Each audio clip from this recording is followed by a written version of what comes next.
What's up, travelers? We're starting our day here in Geamana, which I think is the correct pronunciation. As with everything on this trip, I have no idea. But this is a really interesting town with a really, really dark history. So once we leave the main road, in order to get here, you actually go about 6K. You can totally do it with just like a normal car. Like our car is tiny, very low to the ground. But we did not go any more than like probably less than 5 miles an hour the whole way. So I would say totally get a 4x4 if you want to stop by, because you can go faster and then just get here and check it out. But if you're on a budget and you just need an economy car, as long as it hasn't rained, it is doable. And we only mention this because when we were looking for information on this place, there really wasn't a whole lot. So behind me here lies the town of Geamana. Well, as you can tell, it looks kind of like a lake. That is because the town is about 140 meters below the surface of this. I think I'll put the correct number there.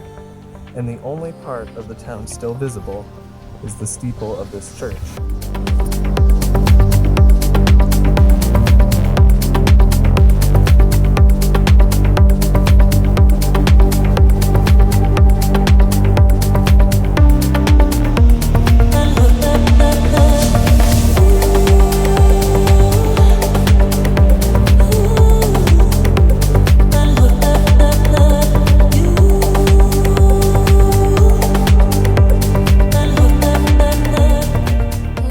During the communist rule in Romania, the people of this town were told that they needed to move out because the copper mine was going to dump its toxic waste here and flood their entire town, which is in this valley. And they were told that they'd be given a lot of money, they only had to move 7 kilometers away, and that all of what was very important to the villagers is that all of their graves that they had at the church would be moved as well. Everything was a lie. They had to move 100 kilometers away, they didn't really get much money, and none of the graves were moved. What I find very interesting is that there was actually some people that decided to stay, even though everything that they got offered. So as we were driving through, we actually passed a few people that still live here, and it's far apart, very far away, or like apart from like society, like everything else. Everything else, yeah. Resources and... The crazy thing about this part of the lake, if I'm going to try to zoom in a little bit and see it, you can tell it looks almost solid. It's just so sludgy. And so this part of the lake here is really solid and really sludgy. And you can kind of see over there where it looks a little bit more like water. There's another side of the lake further out that is still a little bit more liquid-like. And apparently in winter, I've seen photos when people come and visit here, the lake will freeze over and they can walk all the way out to the church steeple. So we've walked down to get a closer look at some of this sludge, and this orangish color here represents a lot of the color that you would see over on the more liquid part of the lake. It's a bright orange, very natural looking color, obviously. And then the rest of this just looks practically solid. I think one of the craziest parts is just how insane the contrast is between the disgusting pollution of this lake with these beautiful mountains in the background. I mean, the mountains just look beautiful, these rolling hills, the fall colors, and then you have this disgusting lake filled with literal poison, like it's filled with arsenic from the copper extraction process from the mine, and it's completely insane. Odor, yeah. It does smell pretty bad as well. Yes. We are now off to actually one of the natural wonders of Romania, the glacier cave. There's actually a cave not a cave inside a glacier. There's a glacier inside of a cave, and that's what we're gonna be heading off to see. Got about 2 to 3 hours on the road, so let's hit it. So we were on our way out, and we actually found where they're still dumping the waste out. And from right here, we can still see the gray sludge being dumped out, and that all goes straight down into the lake.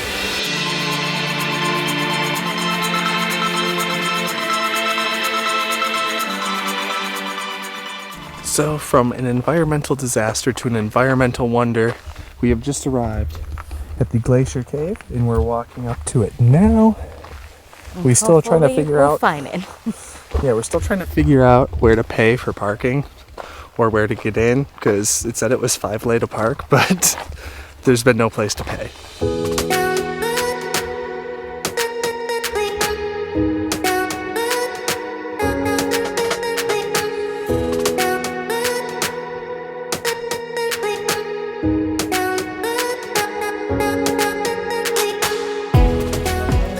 She's doing it. I had to take a break in every section to know when I had to get it. They start getting very cold. Yes. Yeah, the further down the stairs we get, the colder it's been getting.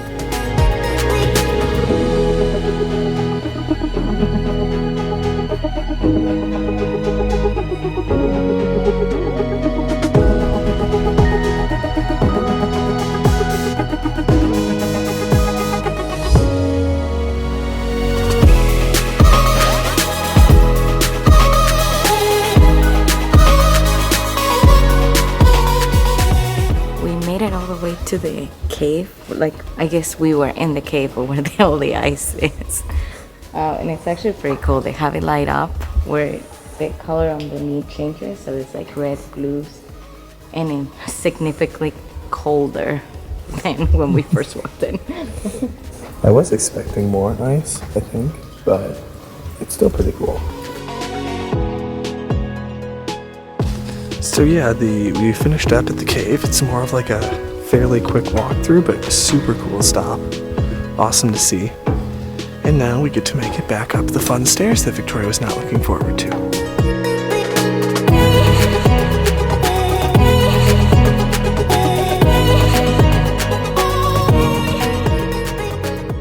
So now that we finished up at the glacier cave and are back in the car, we're just driving pretty much the rest of the day to reposition us for tomorrow so that we can get an early start on the day.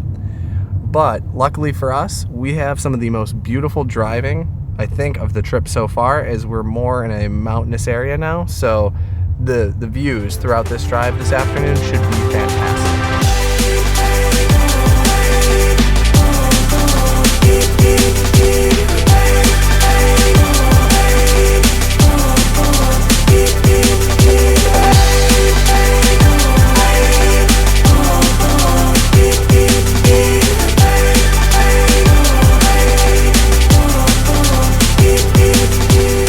So far, this has been by far the most incredible bit of driving that we've done in all of Romania, for sure. I was gonna say, we haven't found the river all the way throughout, and it's actually really nice because we have the windows down, so we can actually hear the water running, and like it's very calm.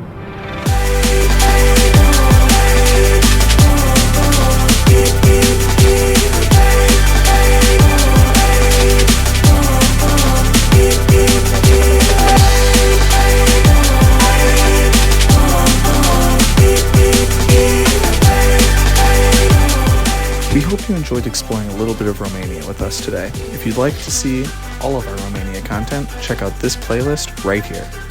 And be sure to like the video and subscribe so you don't miss any of our upcoming adventures, and we'll see you all in our next escape. Bye everyone.